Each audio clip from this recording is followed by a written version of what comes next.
Were you genuinely concerned when you saw Ben looking like a straight out of Duck Dynasty during the off season?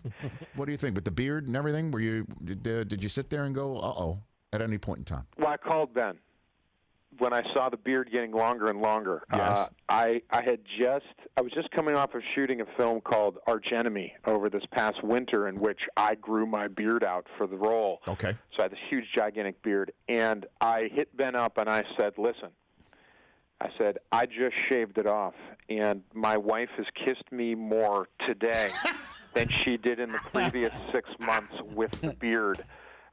Something to think about. So you incentivized because you're a big fan. I totally understand.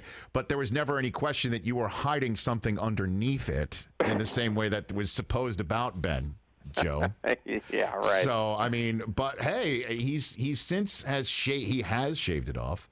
And it does appear that he's more, like he's bounced his radio show locally, which I thought was a very smart move because it just led to just so much more conversation that was necessary. And it seems like he's there's no I in Roethlisberger. Listen, to quote Coach Tomlin, the way you get back at your critics is getting down to business.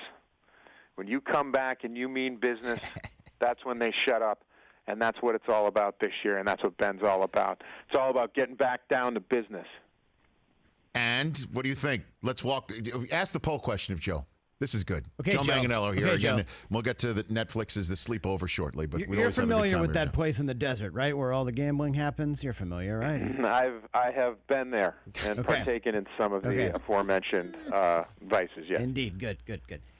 These four teams have the same projected win total from that place. Bucks, Patriots, Steelers, Eagles. Who ultimately wins more games this year? Wow, that's an interesting grouping. Nine and a half. That's the total that Vegas thinks for these teams. Yeah. I'd put us over 9.5. I would give us the over. But over Eagles, Patriots, and Bucks when it's said and done. Look, I'm in. We had... Okay, so we were right on the cusp last year. Like I said, Ben would have given us 2 more last year. I'm going 11. I don't think anybody out of that grouping is going to have more wins than us. So you're taking where do the Steelers rank in terms of the rest of society on our poll question at Rich Eisen Show, Chris? Oh, baby. Steelers are actually second, 29%. Bucks lead the way at 35%. But then again, Chris, you were there on the red carpet of the Academy Awards when we were just a mere podcast on NFL Network. 7 years ago. And we reached out to Hines Ward to be the correspondent for us, to shoot for our television show, right?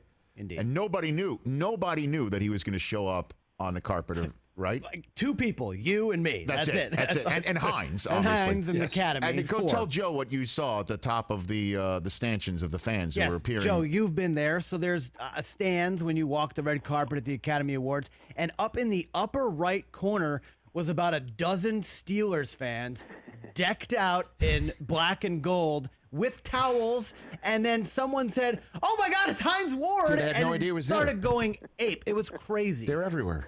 They travel everywhere. It was crazy. That happened. I wish I want to see the footage. You know, like that. That's I'll find it. So funny to me to see, like Super Bowls where the Steelers aren't playing. I mean, I've been to some Super Bowls that the Steelers did not play in, and my brother and I are dressed head to toe, walking around saying, "Oh, you play these? You do these without us?" So I mean, we're everywhere, and it's. I love the pride of the city. I love the people. Like they have a wonderful sense of humor that we're all kind of in on this joke that we're everywhere. Hey, you watched all the way to the end. Thanks for that. Watch more right here.